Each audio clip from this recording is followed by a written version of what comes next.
This podcast is brought to you by the Islamic Center and NYU. For more information, visit our website at www.icnyu.org. Welcome to our Wednesday night class of Live and Learn, where we are currently studying the Qisas al-Anbiya, the stories of the prophets. And as we are, subhanAllah, going over the stories of the prophets, we are currently discussing Prophet Ibrahim alayhi salam, who subhanallah is just such a fascinating figure. He's just subhanallah in the level of rank and station that Allah Azza wa Jal gave Prophet Ibrahim alayhi salam, even at such a very young age. And this is where we found ourselves in our last discussion and going over Prophet Ibrahim alayhi salam, where Allah Azza wa Jal in Surah Al-Anbiya, and where we left off last week when we were going over his story, subhanAllah, is that Allah Azza wa Jal from the 51st ayat, right, begins to talk about how he guided Prophet Ibrahim alayhi salam from the time that he's young, right? That Allah says, and indeed we granted Ibrahim sound judgment from early on, for we knew him well to be worthy of it. And then we went through the stories just really quickly. We went through the stories from the time that Prophet Ibrahim alayhi salam is 7 years old, and he's watching his father build these idols. And as he watches his father build these idols, particularly he watches his father build one that has very large ears. And when he asked his father about the one that has very large ears, he says, Father, tell me about this one. Like, what is this? And he said, well, this is the best. This is the best of all the gods. This is the God of gods. And he said, well, what is it? His ears. He said, because basically it's speaking to his power to be able to hear. But Ibrahim laughs, right? He even laughs at his father.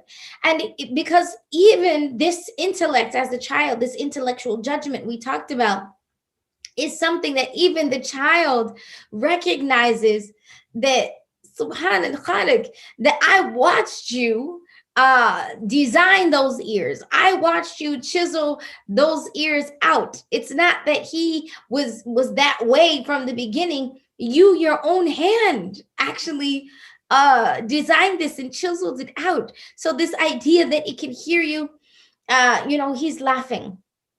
And subhanallah, over time, Ibrahim alayhi salam is literally threatening. He tells us, I'm gonna, just like a child. I remember being young, and my father, Allah yarhamu, would smoke cigarettes. And I had seen, I had learned in school that cigarettes cause cancer. And, for me, that was it, right? Like, that was it. So anytime I'd see my dad, his cigarettes anywhere, I'd find them and like break them up, right? Dump them in the trash, or dump them in the toilet, or like, and I just say, like, this is horrible. Like, you can't do this. You can't, I just want the best for you. And I say that, I mentioned this story, is because it's the nature of the child. The child doesn't care that, about the money that is associated with it. The child doesn't care, right? That the fitrah of the child, it doesn't care about the consequences of other people when their mind is saying that this is something that's going to harm you. Right? And so it's not in their mind to try to figure out all these other details around it. They just kind of go directly to the truth of it. The truth is it's harmful, right? And I know it and you know it. And subhanAllah. So when I hear Ibrahim, laughing and saying, Daddy, these have no benefits. This is not good. Of course, his father is more concerned about the wealth of it. He's more concerned about how much it costs. He's more concerned about what are the larger consequences. Well, there's no larger consequences, of course, other than displeasing Allah Azza wa Jal. But he's thinking about that this is his livelihood. And also, as they answered, right? Like, this was the way of our forefathers. So they're more concerned about, are we breaking a certain tie? And again, the smashing of these idols, this is where we left off last week. the smashing of these idols are more than just about brick and mortar in terms of earth and water, right? Or it's really about the larger idols that we worship, whether it's about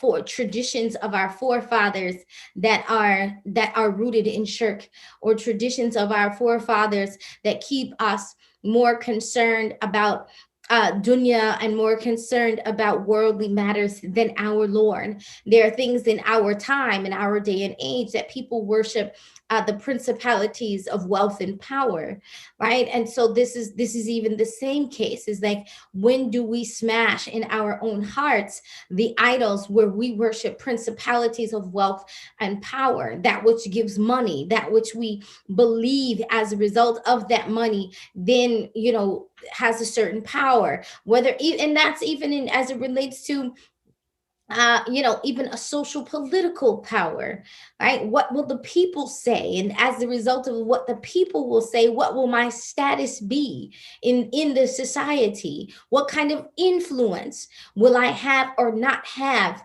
if I bring in a new idea, if I bring in an idea that even they themselves know to be true, right? Even if their fitrah calls them to that. And this is the case, even in the case of Prophet Ibrahim alayhi salam, where subhanallah, his people are aware. They are aware, right? That they are aware of the fact that, when he smashes these idols and they ask him, why, who did it? And he's like, why don't you ask the big one? Right? Why don't you ask the big one? And subhanallah, when he does this, right after he smashed it into pieces, and they come back and they said, well, we heard this young man called Ibrahim do it. And so subhanallah, when he asked them, this is the verse I want to pull up, inshallah. Allahumma salli wa sallim habibina. In ayah 64. فرجعوا إلى أنفسهم فقالوا إنكم أنتم الظالمون ثم نكسوا على رؤوسهم لقد علمت ما هؤلاء ينطقون. Then he says, so so in that moment where he says they can't speak, after he said, let's ask him, and they say, oh Ibrahim, they can't talk, right? They can't talk. So in this moment, they have logic. I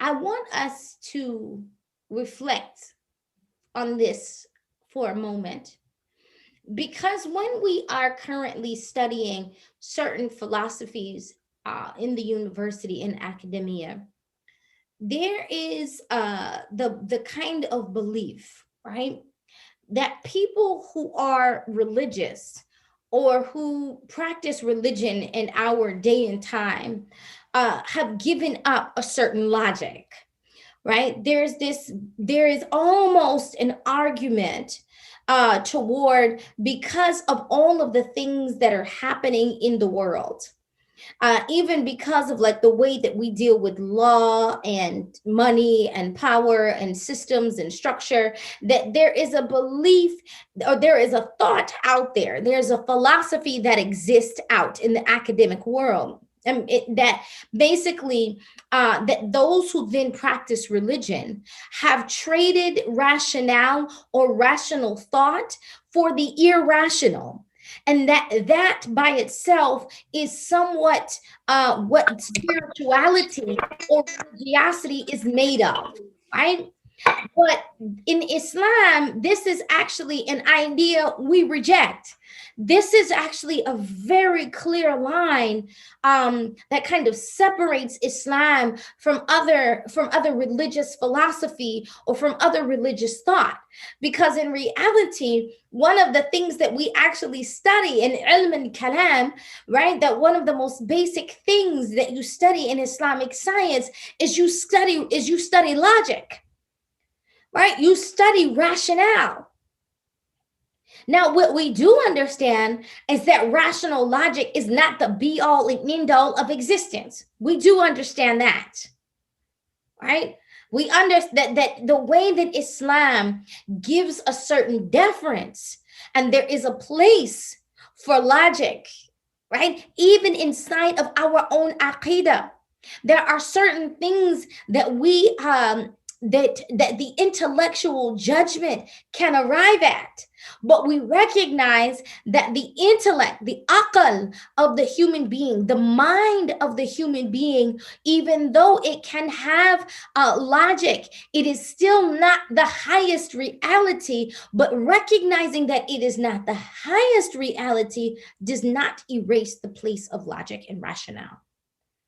And so for the Muslim, it's deen, religion, spirituality is not irrational. It is not a throwing out of rational thought, right, in order to accept something that is irrational. Actually, for the Muslim, that's not the case at all.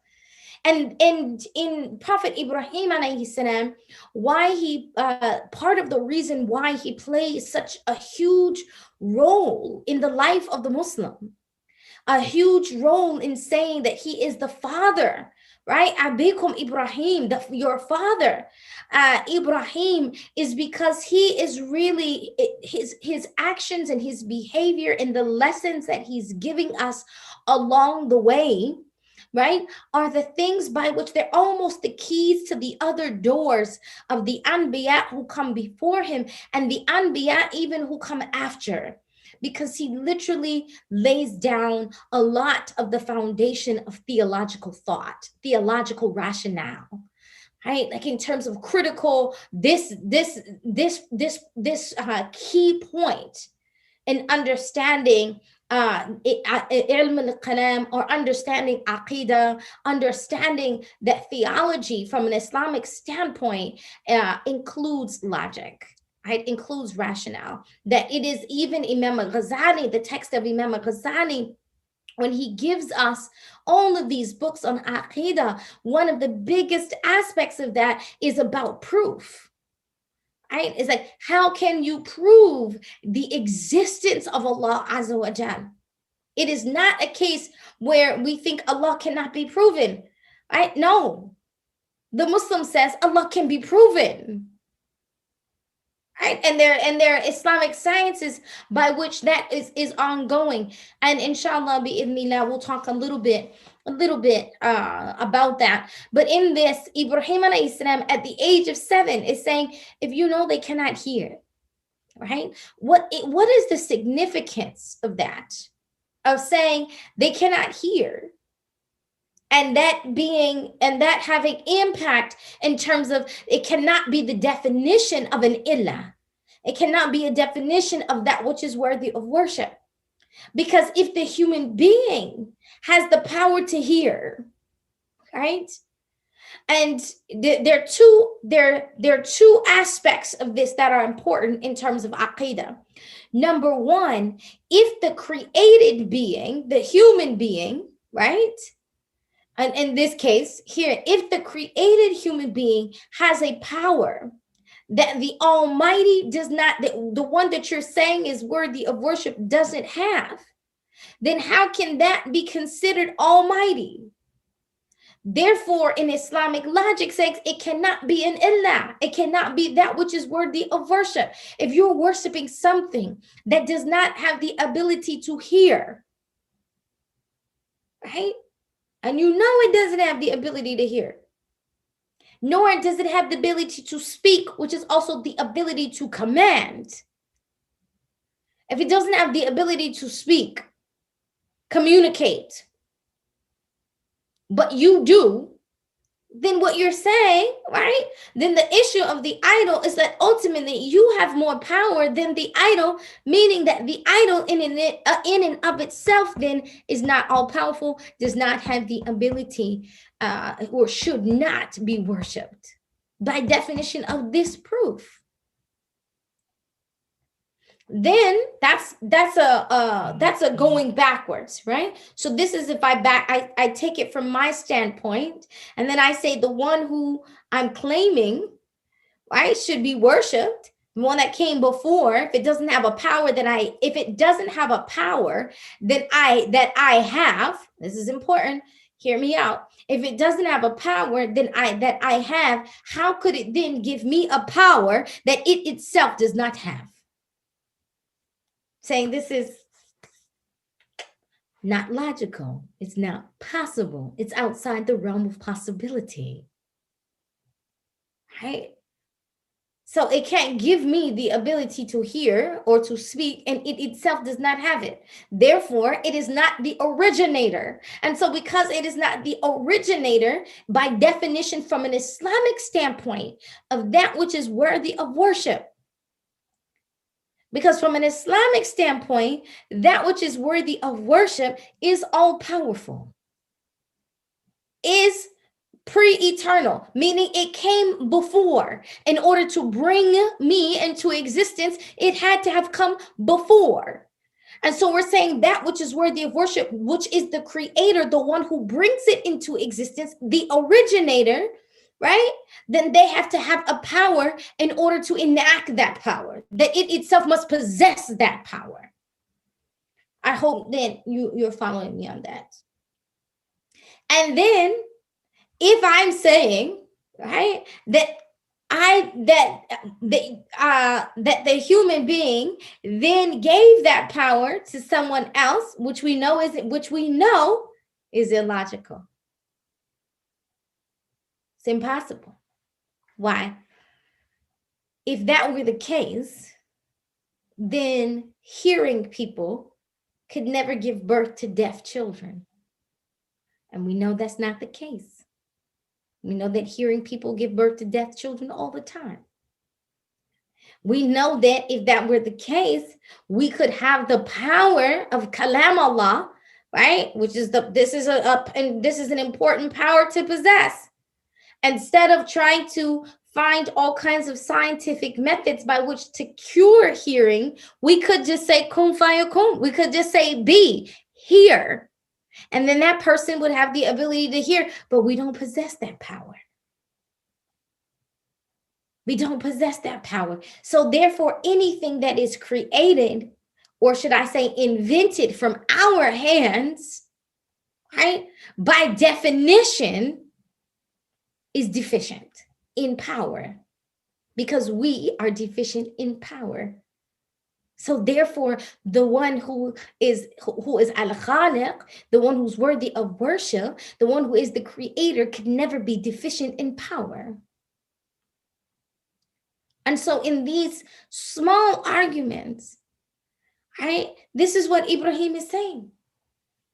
He's saying, wait a minute. There is a deficiency that exists in this ilah, in this thing you're worshiping. There is a deficiency that exists. Now, what happens to the human being? When you shine a flashlight into a dark room, right? There's some light that, you can start to see things for a moment. Now, it doesn't mean the entire room is lit up. It doesn't mean that. You could shine light into a dark room and only certain areas are given light, but there is still some darkness that exists. So when he shines this flashlight into their intellect, right, some light does go off. Something does occur. And they say, well, let me think about that. Right? Some light does occur. Right? فَرَجَعُوا إِلَىٰ أَنفُسِهِمْ. They return back to themselves. Listen how Allah is saying that it was there in there. They return back to their fitrah. The dhikr of Allah, He's reminding them. He gives them a reminder. A dhikr and a fikr. He's causing them to reflect. They come back to themselves. Right? And then they go back. Right? Then Allah says, قال أفتعبدون من دون الله ما لا ثم نكسوا على رؤوسهم لقد علمت ما هؤلاء ينطقون. After that, they quickly went back and regressed. After logic came to them, they knew that it's like this moment where their kufr, we talked about this, is to cover. There's a portion of what dhikr and fikr returns them back to themselves, returns them back to their soul. And they look at each other. They look at each other, recognizing, did you see that truth? Did you recognize that truth? And then they undo it. They go back. They quickly regress back. No. Our ancestors did it. No.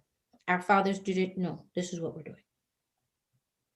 I want us to recognize something that Allah Azza wa Jalla is telling us. Two things. The scary thing is that without a consistent reminder,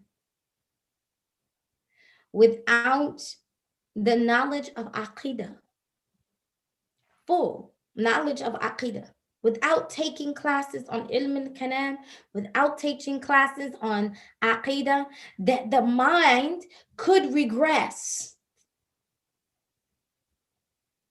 Even when logic comes in, right? Logic comes, but it doesn't save them. Logic comes, but they need it. It must be consistent. That remembrance, that fikr, it must be consistent. What Aqidah does is ask a question, answer it. Ask a question, answer it. Ask a question, answer it. Why is Aqidah, the sciences, the Islamic sciences of Aqidah made that way? So that when the psyche, right? Islam, and this is something that subhanallah wa bihamdi, subhanallah adim, may Allah forgive some of our previous aunties and uncles and, parents who thought, don't ask. I just accept, don't ask, just accept. When in reality, Ibrahim alayhi salam, he's teaching us, ask. Because the answer, right, are like breadcrumbs. It will bring you back to your Lord. You keep asking, eventually you will come back. So Allah is God. Right? You will say, because that was deficient. So therefore there had to be one that was all powerful, that had the ability to give it, right? To manifest that, and when the one who's current didn't have it, there had to be one to give it. And the fact that I don't have the power to give it to someone else says that I'm not the originator nor the owner of it. You have to have that in order to teach you who Allah is and who Allah is not. And who is not Allah, who is not an ilah, who is not worthy of worship. That which is not worthy of worship.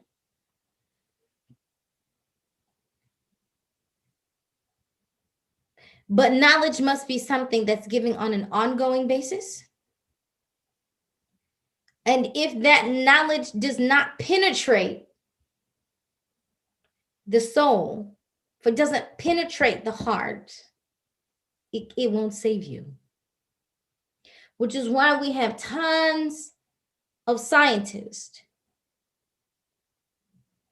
And Islam is we are not a way of life. Islam is not a religion that's anti-science. There is much about science that confirms for us and affirms for us certain knowledge. But we also recognize that science is only as relevant as its most recent discovery. We recognize that science is the discovery of how Allah Azza wa Jal did something. It is not the originator of a thing. It is not the originator of a thing, not a single thing, but it is the discovery of it. It is the investigation into it. So for us, Islam supports the investigation, recognizing there is a difference between theory and conclude and that which is conclusive. Right? We recognize that. Science is important. It has its place. It allows us to arrive at certain things from our, it is an intellectual judgments that we use, right, in order to arrive at the way and the methodology by which we will interact in our world. But it is not the reason why. It is not the reason why. I don't want to go, I want to, but we don't have that kind of time. And, Live and Learn is not that type of class where we spend too much time delving into the details. But it's fascinating how significant these lessons are for us. That which kind of is that the beautiful the beautiful place that Islam sits, because it's not those who claim that all religion is irrational did not encounter Islam in its form, did not interact with the Islamic sciences. That those who say that Islam is not based upon, that religion is not based upon proof, did not interact with Islam and Islamic sciences. Truly, for those who say that Islam is anti-science, they did not interact with Islam in its entirety as it is. But yet, Islam says these things exist. Right? But it is not the be all end all of existence. It has its role, it has its place, but it is not the be all end all of existence. The intellect is important. Allah constantly reminds us in the Quran, so that, to think. Did they not think that they, fikr is a part of our deen. However, the intellect without revelation can go astray. Whether it goes astray because it falls backwards onto a thing, or it goes astray because it went forward in the wrong direction.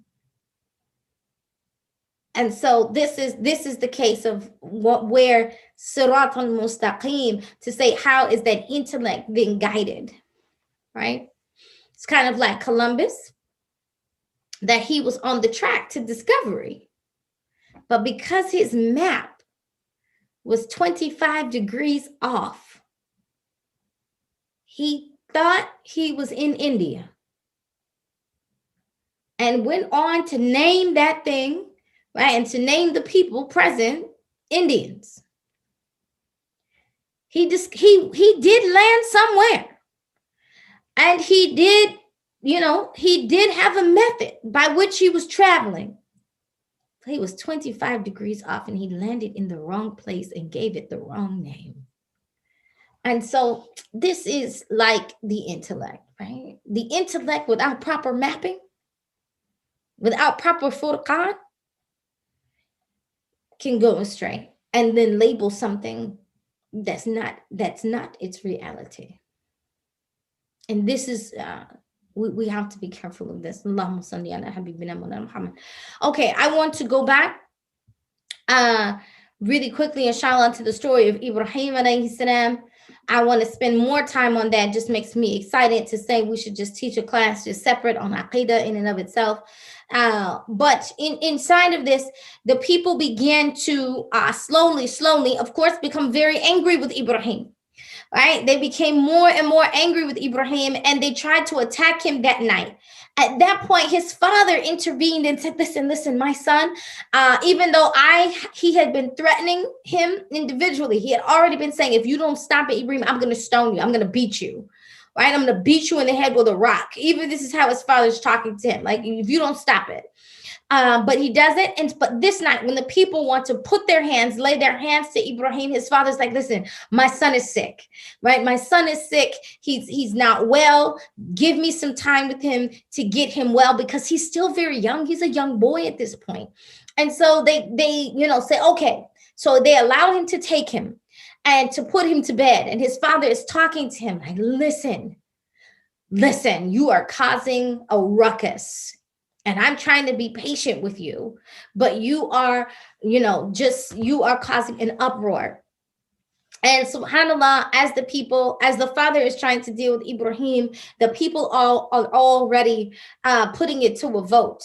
Like, he has, we have to, their feeling is like, we need to avenge our gods. He smashed our gods and we need to avenge our gods. Okay. Because they don't have the power to avenge themselves, obviously. So he's like, we need to avenge our gods because he smashed them to pieces. And I just have so many questions around that. I don't know if anybody else does. I'm like, if the power is in the idol itself, then how could it be smashed? That if it is worthy of worship, then how could it be destroyed by another hand? And if it can be destroyed, then that's not all powerful. Then why would you worship it? If your idol, if your God can be destroyed by a child, then clearly it does not have a lot of ability. And if it is not the case, if that is not the case, then it needs further investigation. But anyway, we digress. And so again, the people have a council, and they decide that they're going to throw him into a fire. And so the father basically is eventually pushed, like, because Ibrahim doesn't stop. He then goes to the top of the mountain and he's calling out to the people and telling them, right? He goes and he sits in a cave. This is so beautiful, because we have this consistently with our Anbiya, where he goes to a cave and he sits. And as he's in the cave is that moment where he is exposed to the sky, and he's asking Allah Azza wa Jalla, like, Allah, teach me about you, right? Teach me about the essence of you, the truth of you. Give me the haqiqah. And again, he comes to this intellectual judgment. He then comes to even more so, right? That it is that Allah Azza wa Jalla, definitely, he already knows, is not Allah Azza wa Jalla is not on the earth, nor is he in the heavens in this concept, right? From a physical anthropomorphic standpoint, that Allah Azza wa Jalla is greater than anything that is anthropomorphic. And I say that 1,000 times, that Allah Azza wa Jalla is greater than anything that is anthropomorphic in its nature. And that which is matter, right? That which is matter is a created thing, exists in terms of time and space, and Allah Azza wa Jalla is greater than that. Allahu Akbar. So then, subhanAllah, as he continues with the people like, that's it. We've given him a chance for his father to set him aright. We've given him a chance for his father to correct him. They begin to build a fire. And over days of time, they just continue to keep throwing things into the fire, making the fire grow until it became like this huge bonfire, until it was like to the heavens. And there was a way by which they concealed it, right? So that it would continue to burn, but without burning down their neighborhood, their area. And so, subhanAllah, the day comes and they say, okay, because the fire is so large and so hot, the heat is so heavy, they have a method by which they catapult someone into this fire. They don't go up to it. They actually catapult the person into the fire. So the day had come when Prophet Ibrahim, and he's young, right? He's young. He's still considered a child at this point. And I want us to know that when he's catapulted, right? The day comes and he's placed on the catapult, and they catapult him as he's midair. An angel is sent to Ibrahim. And like, is there anything that you need? And Ibrahim alayhi salam says, not from you. Not from you. Look at his level of yaqeen. Look at his level of like anything from the khalq at this point, anything from creation can't help me. I need Allah.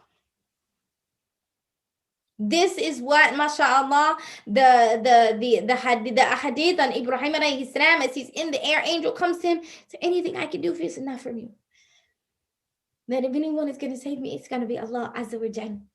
Right? And subhanallah wa bihamdihi, subhanallah al-azim, that Allah then says, right? We'll go to the ayat. قالوا حرقوه وانصروا آلهتكم إن كنتم فاعلين قلنا يا نار كوني بردا وسلاما على إبراهيم وأرادوا به كيدا فجعلناهم الأخسرين وأرادوا that subhanallah, Allah subhanahu wa ta'ala in Ma'ana tells us that subhanallah, they plotted, right? They plotted to burn him and they threw him in the fire, and Allah told the fire, right, to be bardan wa salama, to be cool and safe. There's so many lessons that are inside of this, and based upon the time, I already know that subhanallah, the Prophet Ibrahim story will be 3 parts, and next week I'll try to be faster, inshallah bi'idhnillah. And so in this story of Ibrahim alayhi salam, where Allah orders the fire to be cool and to be safe, what's so beautiful about this is that the first thing is that it's barda, right, which is to be cool, but something can be cool and still be harmful. Like you could still be burned by steam. You could still, there could be there could be smoke damage. There could be, smoke inhalation. There are a number of things that can still happen. And so Allah saying to be cool and safe, right? And there are 2 aspects to this. One on the physical level, right? So that what it does is that it takes away that which we would look at, that we would normally from a customary judgment. And this is where we're gonna, I want you to see my transgression here. I mean, Mela, save me from transgression. Progression here, astaghfirullah, from intellectual and customary to a Sharia judgment. Okay, so intellectually, right, we'll say customarily, when fire is hot, customarily we know fire to be hot and that it has the potential to burn, right? That's what we know customarily. Now, what Allah Azza wa Jal is taking us to a Sharia judgment, telling us that the science matter, that what you see is not the only reality of a thing. That Allah ultimately is in control of a thing. So in the Sharia matter, Allah is teaching us who is in control, that the originator has the power over it. So we know fire to be hot and to burn.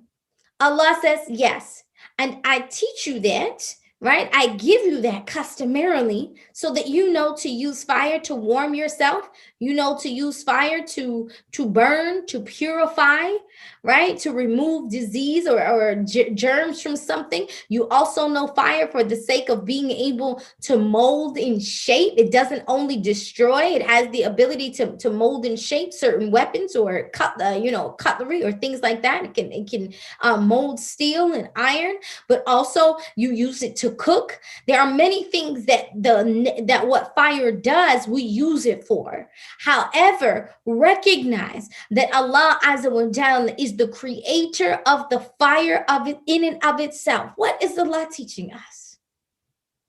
What is Allah teaching us? Don't be so focused on the creation that you lose hope or you lose sight of the creator. that you lose sight of who is in control of it. I'm telling you, in our time in COVID, this is a huge lesson for us. And so many debates that are going on in our life right now, that subhanallah, that what could be and is absolutely a trial for many, Allah has the ability to remove its harm, because he is the creator of it. He doesn't want us to be so focused like this, khawf, so afraid, right? So afraid that we forget to do this. Ya Allah, you're the one in control. You're the one in control. You are the antidote is with you. The cure is with you. The solution is with you. It is your creation as I am your creation. We're both from the Khalq. We're both under your commandment. Right? It's not the be-all, end-all of existence. And so in this moment of mu'jiza, in this moment of miracle, there comes another, too many, but I'll try to just give two of them, two aspects. Well, the one we've already given. In the concept, in the Islamic concept of fire burns, this is an aqidah argument, right? Fire burns. The naturalist says there is a natural element in fire that causes it to burn. Hear me. The naturalist says there is a natural element in fire that causes it to burn. If we're not careful, we might not see the problem in its argument. We are giving causation to the natural element, saying that the natural element has power to create something, burning in this case. We say, no. Right? This gives power to nature as if nature creates. The rationalist says there is an interdependency between fire and burning. And when these two, when fire happens, fire must burn. Right? There is an interdependency in this relationship. Fire occurs, burning occurs, which says these two together can create burning. Also, for the Muslim, said, no. There is giving causation to the relationship. Right? There's a relationship between fire and burning and interdependency. The Muslim says no. Those who choose intellect over revelation, hear what I'm saying. We're not saying that there is minus intellect. Absolutely not. That's the case in the story of Prophet Ibrahim. That's how we're arriving at this understanding.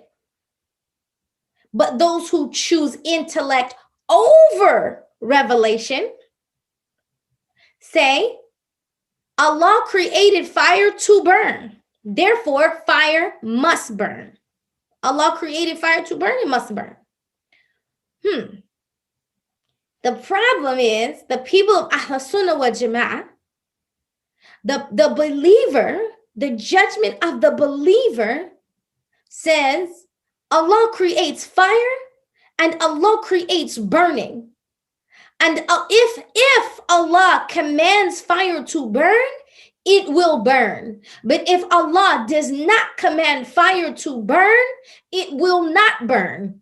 If Allah commands fire to be harmful, it will be harmful. But if Allah commands fire to be helpful, it will be helpful. That the causative agent is Allah Azza wa Jal, and the determining factor of the effect is Allah Azza wa Jal. The believer says, La hawla wa la quwwata illa billah.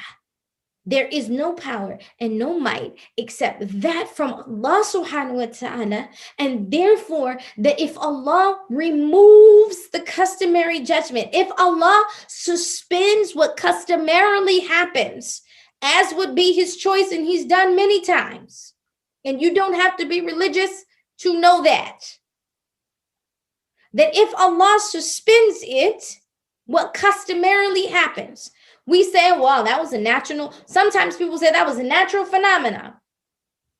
Wow, that was an exception. That was an exception to the rule.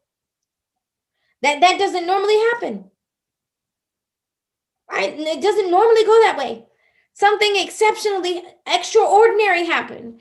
The Muslim says that's a miracle from Allah. Allah does as he chooses, when he chooses, how he chooses. Allah does when he chooses, how he chooses, the way he chooses. If Allah commands the fire, you can strike a match. You strike a match. How many times you're striking the match and you're doing the same exact action? No interdependency. It's not until Allah commands kun does fire occur, because fire is an act of Halaqa. It is creation. It is under the command of its creator. Right?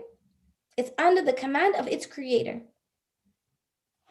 5 people standing, the example, does a bullet kill? Bullet cannot create death.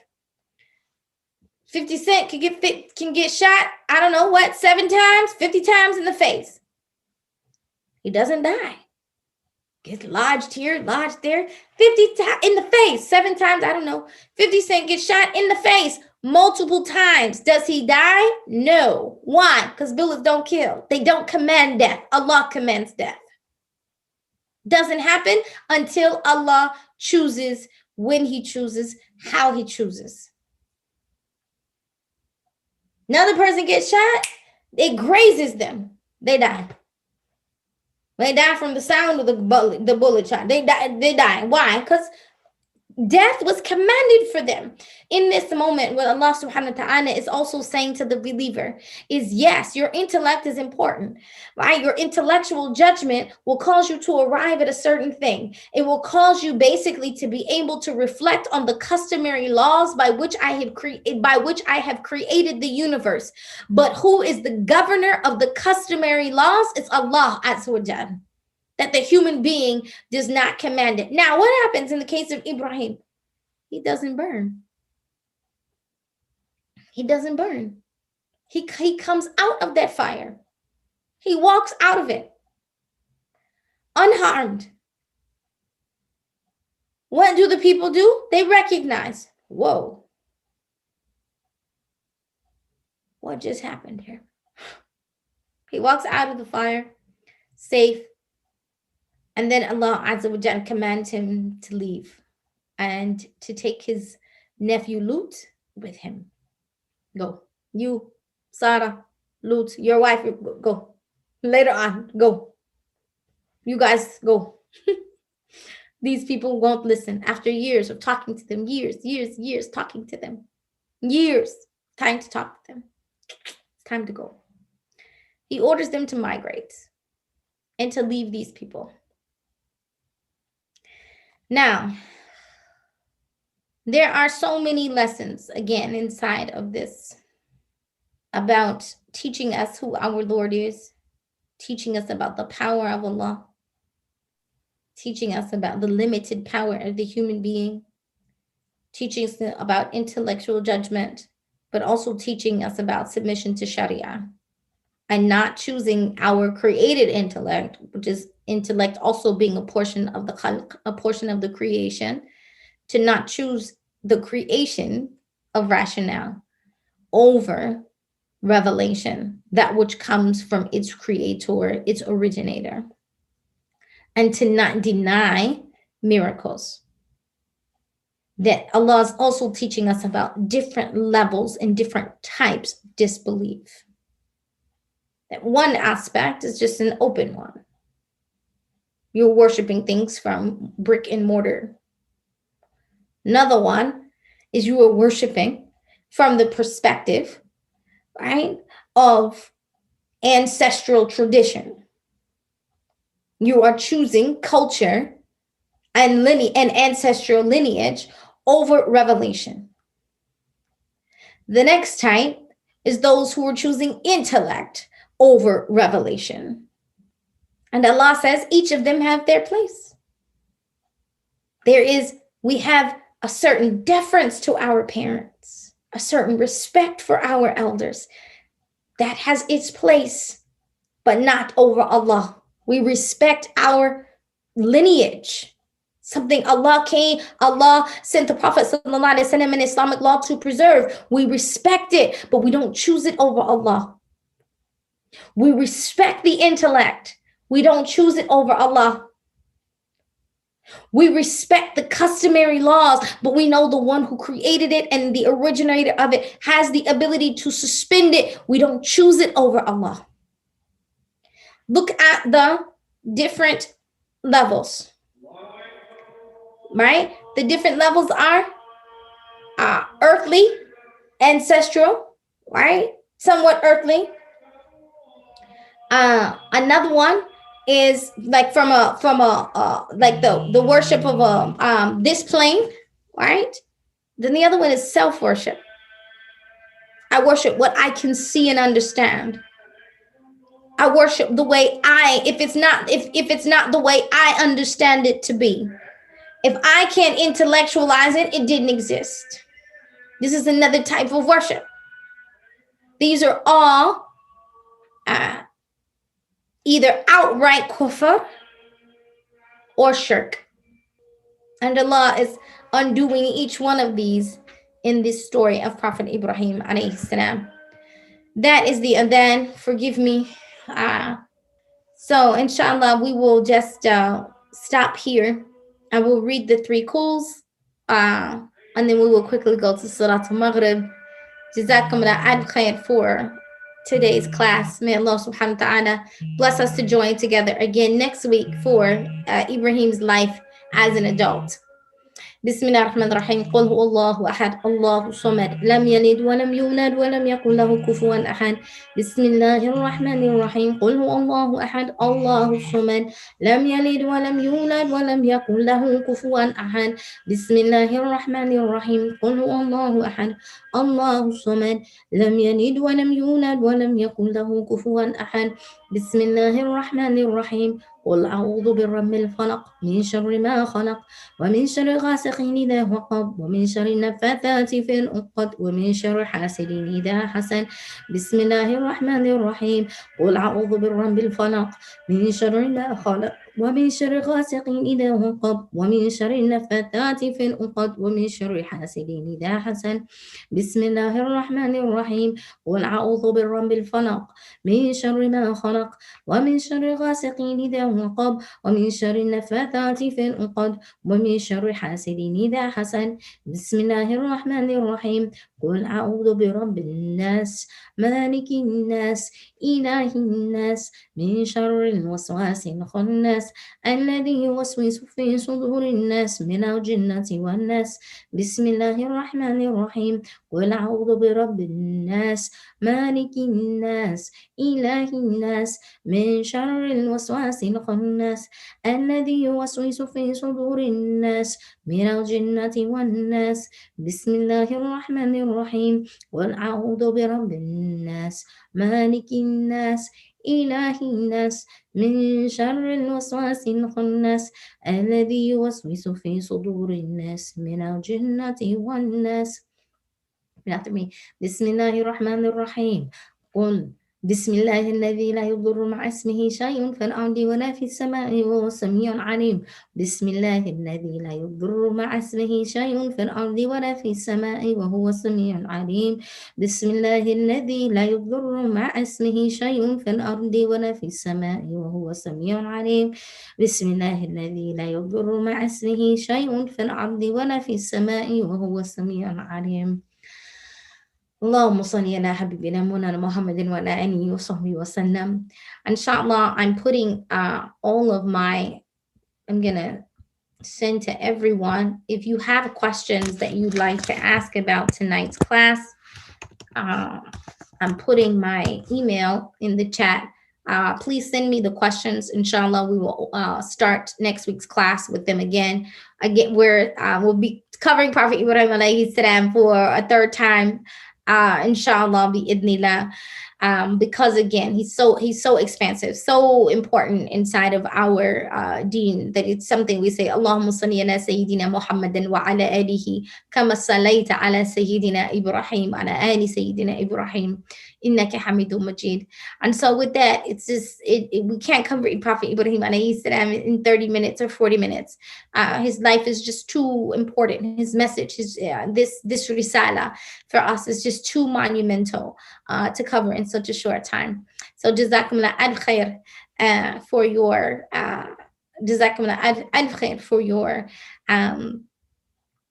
you joining us for this class, inshallah. See you next week.